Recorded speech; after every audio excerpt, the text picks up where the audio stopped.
Have you ever wondered why does the market touch a moving average line and just bounce back out of it?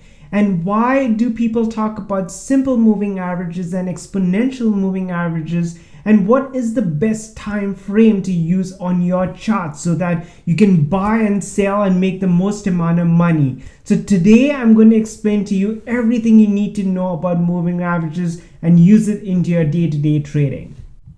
So we'll start with looking at what exactly is moving averages. We then look at what are moving averages used for. We'll then look at what are the different types of moving averages and what's the best moving averages for day trading, swing trading, trend trading, and long-term trading. We'll also pay attention to what you should not be using moving averages for, and we'll do all of this with examples so you'll actually see how this is applied in real life so that you can use this in your day-to-day trading. So stay tuned and let's get started.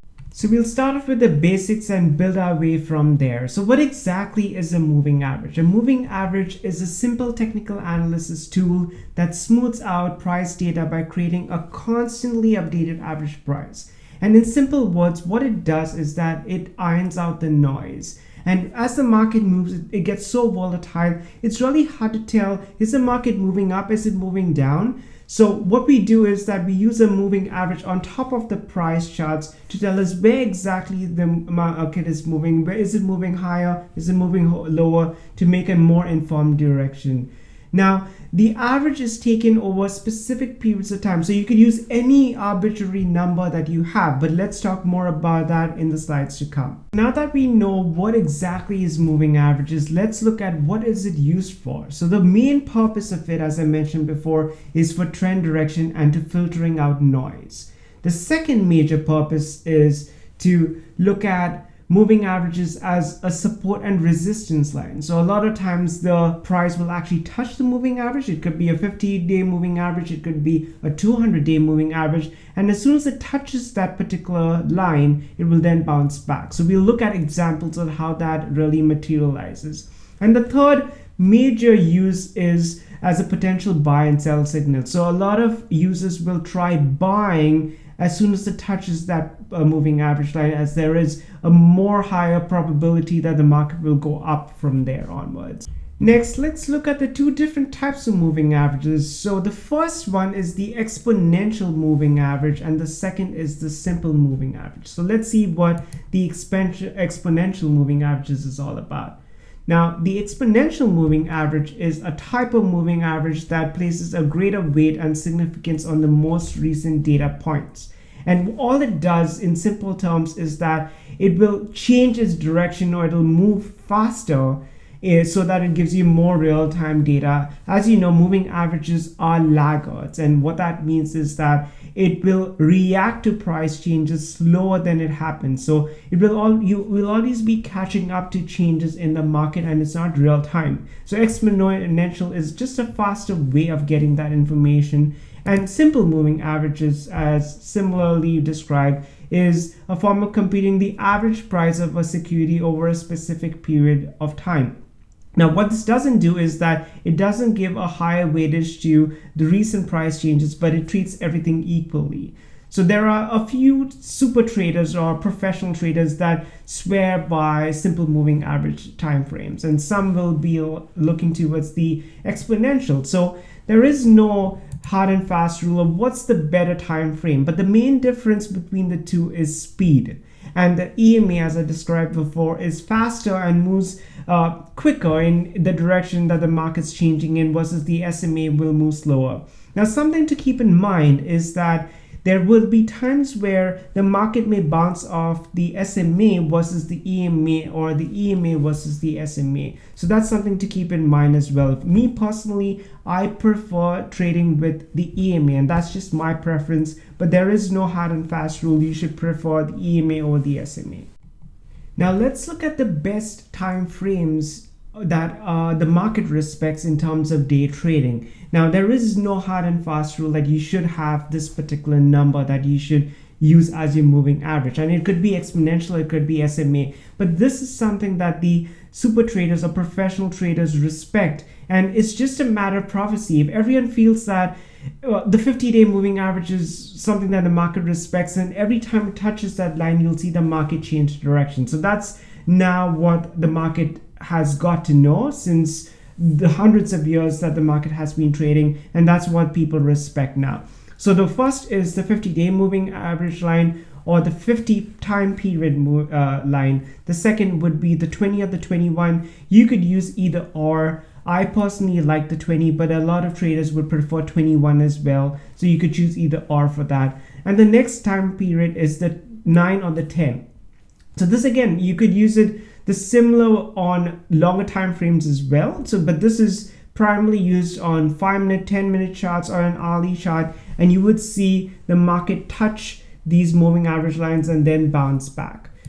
So now let's look at the longer time frame. A lot of you might prefer trading on longer time frames, as that could be your personal preference. So in the longer time frames, 200 is the most respected time frame that you should keep in mind. 100 is used very popular on the daily time frame. So if you use 100, you could just use that as a secondary line as well. 50 period moving average is something that a lot of people look at, and the 20 or the 21 period moving average line as well. So something to keep in mind is that you could use these time periods on the daily, weekly, or the monthly, and you'll still see the market respect these time periods in any time frame that you look at. So it doesn't matter of what time period you look at, but it's just the market touching these lines. And another tip for you is you could color code these lines and keep it as defaults in all your time charts, so that this could then like signify the market's touching the 200 and you know what color is it, rather than keeping on looking at the moving average lines on the side panels that you have. Now, when you should not use moving averages, and this is something you should keep in mind, because moving averages work only in trending markets. If the market's range bound or is choppy, it's going to get redundant and you'll lose money every time you try to use moving average as your buy or sell signal. So the important thing to keep in mind is first get the direction of the market and then use moving average as your secondary indicator. So one of the important point to keep in mind in terms of range bound markets is that if you lower your time frame, you could then tweak the moving averages to say a 5 period time frame, or maybe like a 10 period or a 20 period time frame, and that would give you more opportunities to get in or get out if the market's range bound as well. But if you increase your time frames, it may get a little choppy because the market may not show you too much of direction where the market's heading. So now that we know what exactly moving average is, let's look at some examples to apply it into your daily trading life. So in my first example, I want to show you the S&P 500 futures, and to explain all these different color schemes that I have in front of me, the black line that you see here is represented by the 10 EMA. Now, I personally use exponential moving averages for my personal trading methodology, but feel free to use either the SMA or the EMA as your preferences. And this is just my moving average lines that I use in my personal trading experience, but these are not hard and fast rules. You could always change, tweak it, see. Another thing to keep in mind is that there could be one particular chart that would have different respects to moving average numbers versus another. So Apple could have a different moving average period that they respect, because a lot of traders that trade Apple specifically may feel that, oh, the 100 may be like good for their time periods. So keep that in mind. So this is just the S&P 500 futures that I use these time periods, but it's not hard and fast. You don't have to stick to any of these numbers. So back to the moving average represented on your screen right now. The black one is the 10 period moving average. The yellow is the 20 period moving average. The 50 is the purple line. And purple is significant for me, and that's the reason why I have it purple and it's a little more bolder, because as you'll notice through these examples, the purple line is more respected than the shorter time periods as well. And the 200 is the most respected, so that's something to keep in mind. So always, you could choose the same color scheme, change the color schemes, it's up to you, but this is just an example that you could use for your day-to-day trading experience.